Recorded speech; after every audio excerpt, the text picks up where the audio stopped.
Hi, and welcome to The City Show. I'm your host, John Zimkus.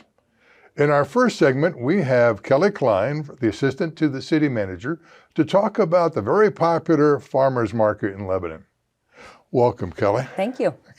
Now, there's some big changes coming to the farmers market, aren't there? Yep. We are moving the location this year. So for probably the last 15 years, the market has been in the parking lot at the corner of Sycamore and Main Streets, and we are moving it to the Bicentennial Park parking lot.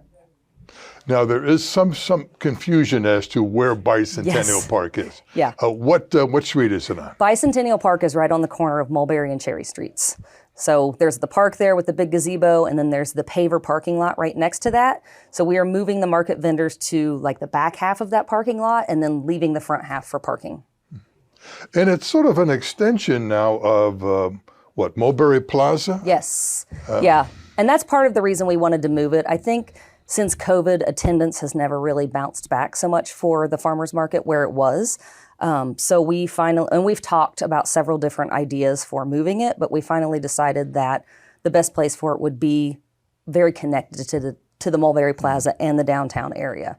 And there's a lot of foot traffic there on Thursday nights. I know there's different restaurants that have events on Thursday nights. There's wine tastings. Rotary has concerts in Bicentennial Park on Thursday evenings as well. So it's just another piece of getting that whole area activated and making the farmers market a part of that. So you could buy your tomatoes, your honey, or your corn, and then sit down and enjoy a concert. Absolutely. Yep. Now, how many vendors do we normally have? This year we have 12 signed up so far. So we have room for probably 3 or 4 more. And what kind of things do the various vendors sell? We have vendors that sell meat, so chicken and beef and eggs. We have several produce vendors.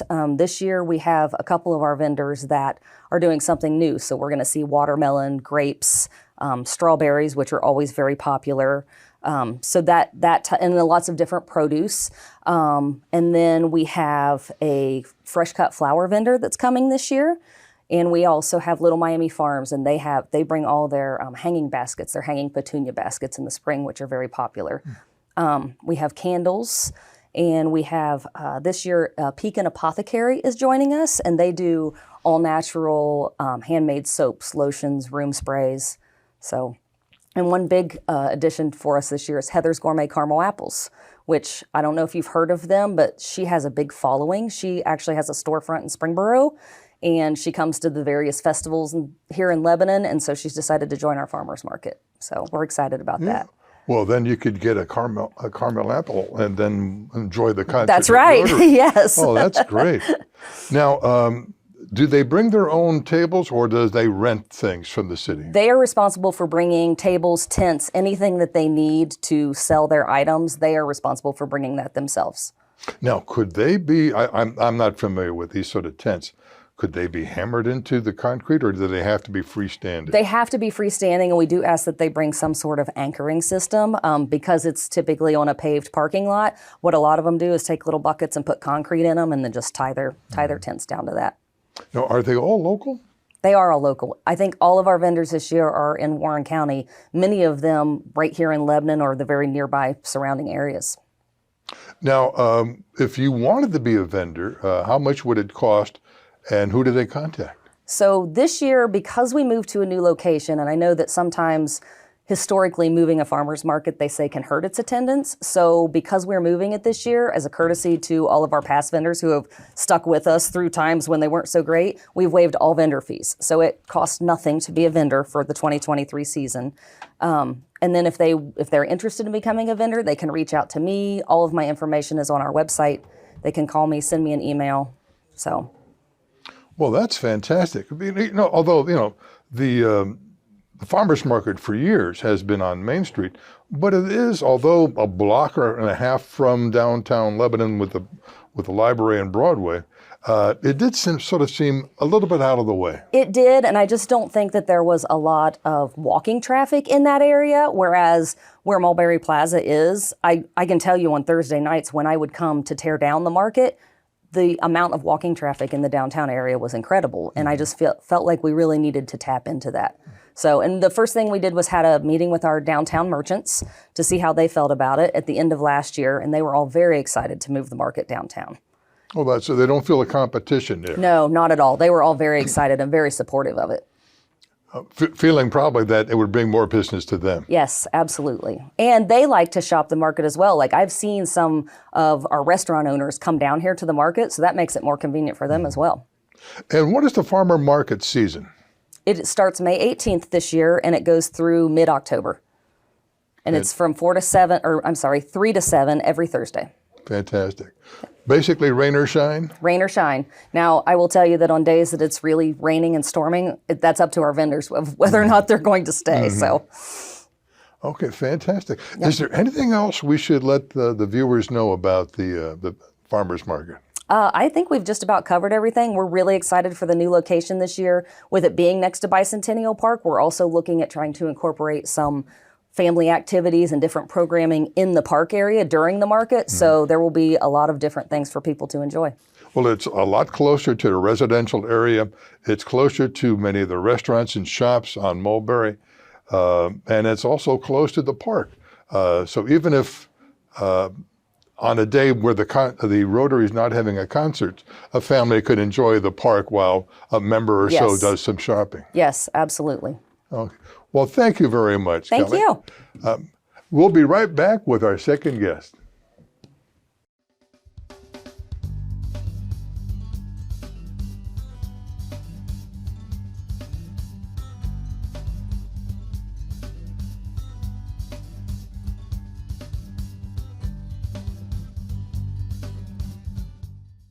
Welcome back to the City Show.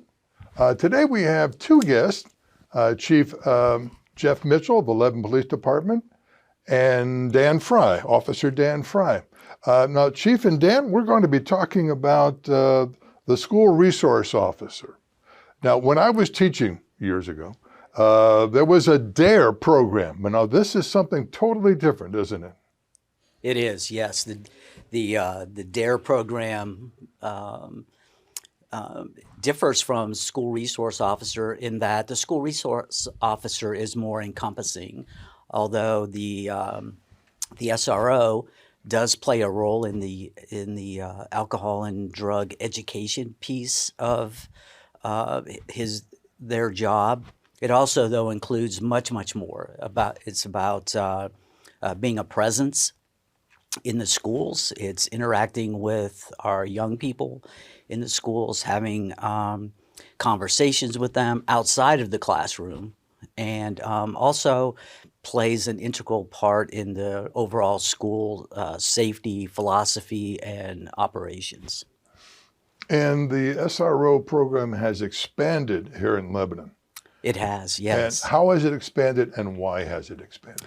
Well, first of all, we started back in 2017 with an agreement with the Board of Education to start the School Resource Officer program. And it's an arrangement where the Board of Education and the city, they split the salary for a school resource officer 50-50 for the 9 months of the school year.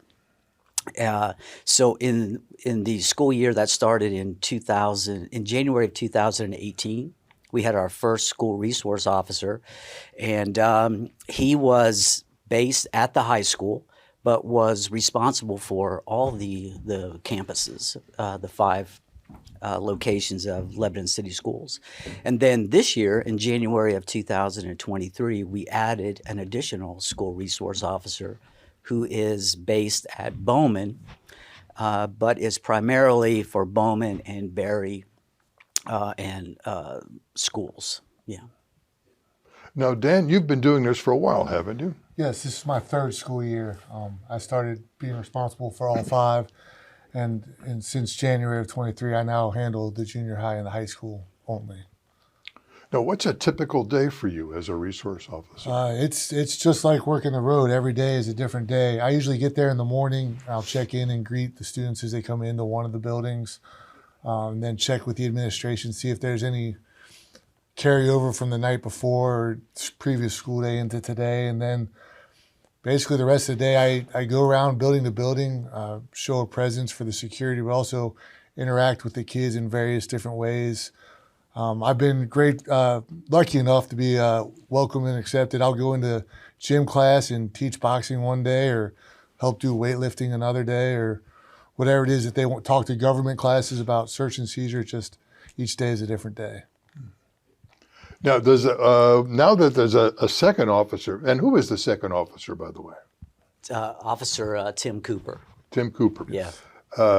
Now, do you begin one day in one school and the next day in another school, or is it usually always both the high school? I try to keep it different every day, so there's no set routine to it between the two. Just not getting. And I know Tim does the same thing. He has 3 buildings, so we'll try and visit each of them at a different time throughout different days. That way, we don't get set into a routine, and we can make our presence known at all the buildings. Now, how early do you get there? Before all the buses get there? Yes, I get to the junior high at about 6:40, and they open their doors around 6:45. And the same with the high school. And then I'm there for the flex bells or the start of the day. Through the end of the day, about 2:30, 3 o'clock, and Officer Cooper, I think, stays a little bit later. His schools start later and end later, so we got them both covered. Now, what about extracurricular activities? Are you involved in that, or is that another officer's responsibility? No, I'm involved in that as well. Again, like I said, I've been lucky to have been accepted into the school. I help and volunteer with the STACK program in the summer, which is a summer weightlifting camp for kids. And then the football coaches saw fit to ask me to help out, so I've helped out with 2 seasons of coaching football each fall, and it's been awesome. Mm-hmm. Now, how are the kids relating to you? I think it's been great. They see me as not just a police officer. I think it breaks down that wall, and they see me as just another human being, a coach, a dad. I have kids in the school. They know my kids. They play baseball with my kids. So it's been great. They don't see me as Officer Fry, really. They see me as Coach Fry or Mr. Fry or whatever I might be that day. Now, does your normal work day, is it about the same size of the school day, or is it longer? It's about the same. Well, during football season, it was a lot longer. Yeah. I was there till well past dinner time, but during the school year outside of those extracurriculars, it encompasses the school day between the 2 buildings. Now, what happens when there's spring break? Did you head off to Florida? I wish I got the teacher schedule, right? This year I'm in training, so I'll be in training at the same time during spring break. But otherwise, I would typically come back and help the road when we're short, just like summer or winter break. But I've been lucky to be able to get a few of those breaks, like the teachers, over the couple of years. Now, with the officer doing the younger schools, would his day be any different?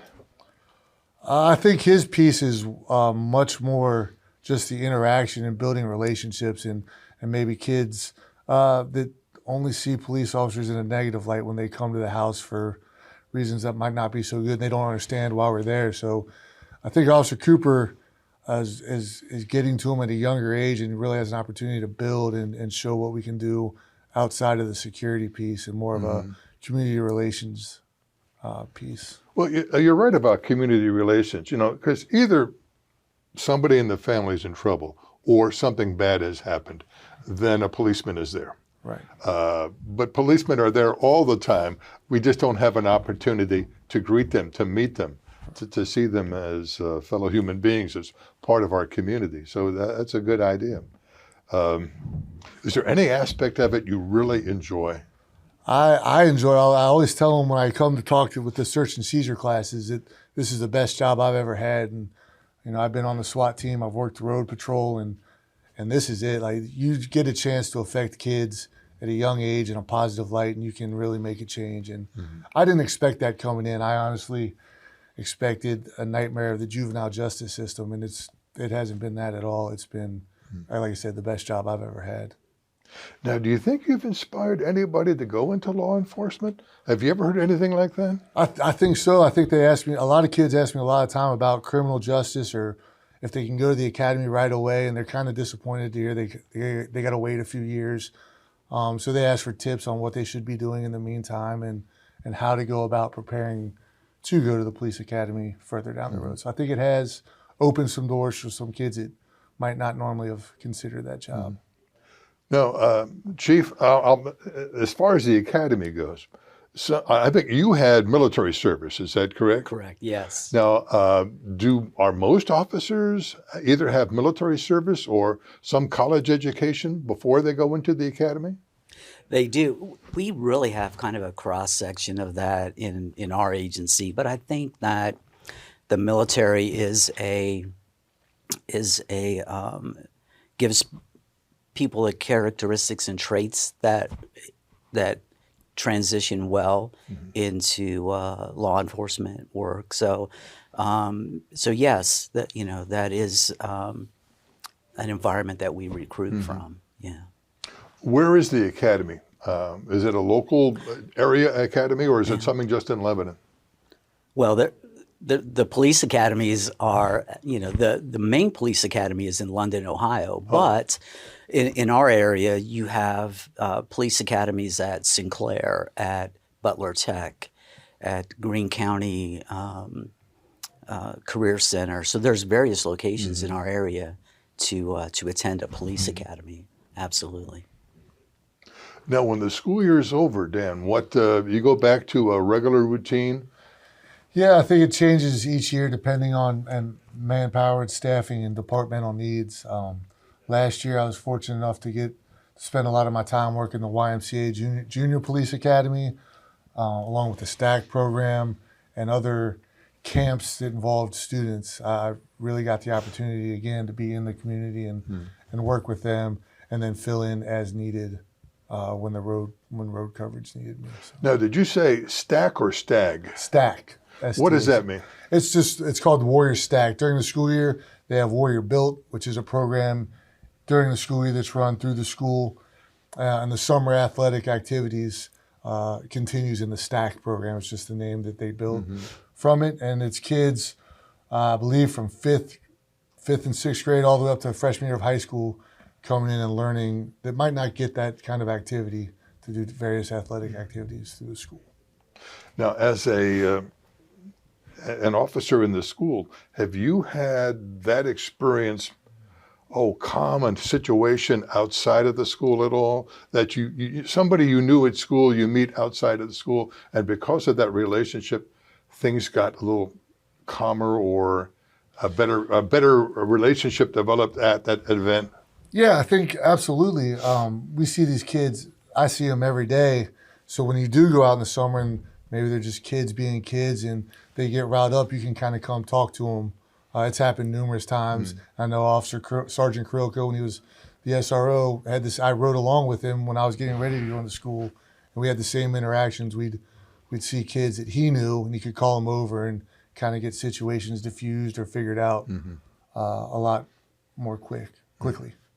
Now, is that your camera on your chest there? Yes, these are our body-worn cameras. Okay. Now, the entire force has those now. Is that correct? That's correct, yes. Okay. Yeah. Now, how long have you had them?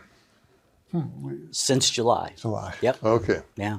Now, have they proved to be quite helpful so far? They have, yes. They really have been very beneficial, just for reviewing events that the officers are involved in, and just getting an actual description of what the officers go through on various calls and their day-to-day activities. So yes, they've proven to be very beneficial. Yeah. Now, how long did they record for? I believe they go back. They're on constantly, and once you activate them, they go back a certain amount of time and begin downloading the events after that. And you also probably have a camera on your car, right? That's correct. Yeah. Yep. Yeah, we have both in-car cameras and body-worn cameras. Yeah. Jeff, is there anything else going on with the police department that the people should know about as far as community involvement and other things? Yeah. Well, two things actually I'd like to bring up just with Dan. One, Dan mentioned the YMCA camp, the Junior Police Academy, and that has has paid tremendous dividends, not only for us but the Y as well. So Dan's very involved in that. It's a week-long camp. You can sign up through the YMCA, and that has really, I think, paid huge dividends to the police department and the community as well. And secondly, you mentioned, if Dan sees, these students, outside the school day, we have a program called Handle with Care, where if a police officer goes to a house, let's say on a call for whatever the reason might be, and there's a Lebanon City School student that's involved somehow, the officer sends an email to Dan in the school and says, here's what happened at this particular address last night. The student involved is, gives the student's name, and then Dan gets with the teacher that morning. So let's say there was some event at a house and the student didn't get to bed till late, or there was just it was a traumatic event. So that way we get to let the school know, hey, look, this happened in this young person's life last night. So they may not be totally attentive today, or they may mention it in class or come up to the teacher or something, and that way the school, the teacher has some idea that this happened to the student last night, and again, it helps the schools, it helps the student, and it helps the school resource officer as well. Yeah, it shows the student that you're on their side. Yeah. Yeah, you're hoping for their best success. Well, that's great. Yeah.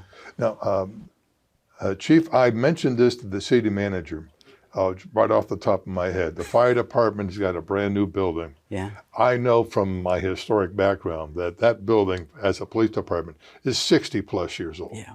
Yes. He said there's a preliminary study. There is. But I also know, taking a history camp through there, that the old jail's not the jail anymore because you needed the space for something else. Right. So what would be your vision of something new as far as the police goes? Yeah, so we're looking at a new facility. I think our current facility was originally built in 1965, I think, and it's 12,000 square feet.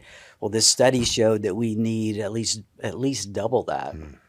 And so right now we're just looking for location. Where might this building go?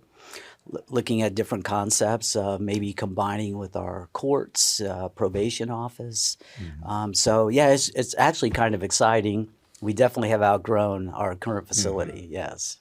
Now the bays, do you still park cars in those bays, or are those offices inside there? Well, on the east side is still a bay, and it's available to, typically we use that for storage, and if we need to process for fingerprints, whatever, a car or something, we'll pull it in there. On the other side, we converted that side to a gym. Oh, okay. Yeah. Well, Dan, Chief, is there anything else we'd like to tell the people today, or have we covered it for the time being? We're still in a hiring position. The police department is, and if we're looking for people of good character, people with a passion for service, people that communicate well and want to have impact in the community. So they can go to the City of Lebanon website and look for the job qualifications for a police officer, or they can, if they want to talk about it a little bit, they can call me and we can have a conversation about a career as a police officer, a City of Lebanon police officer. Now, I've dealt with the fire department at the Harmon Museum. We had last summer we had an hour-long class. Most of the firefighters aren't from the area. Right. So we wanted to tell them, what Lebanon is all about. Now, I do know at least 2 officers who are from Lebanon. Are most, the majority from out of the area? Interestingly enough, I think that when I started here, 24 years ago, most of the police officers we had were within probably a 5-mile radius of Lebanon. But now that radius has expanded more, still there are people within a 5-county area. A few who came, maybe a little bit further from that, but for the most part, it's people that are either from this area or are extremely familiar with the area. Mm-hmm. Yeah. Well, Chief Mitchell, Officer Fry, thank you so very much for being with us on the City Show. Yeah. Thank you. Okay. Yeah. And we'll see you next time. So I'll see you around town.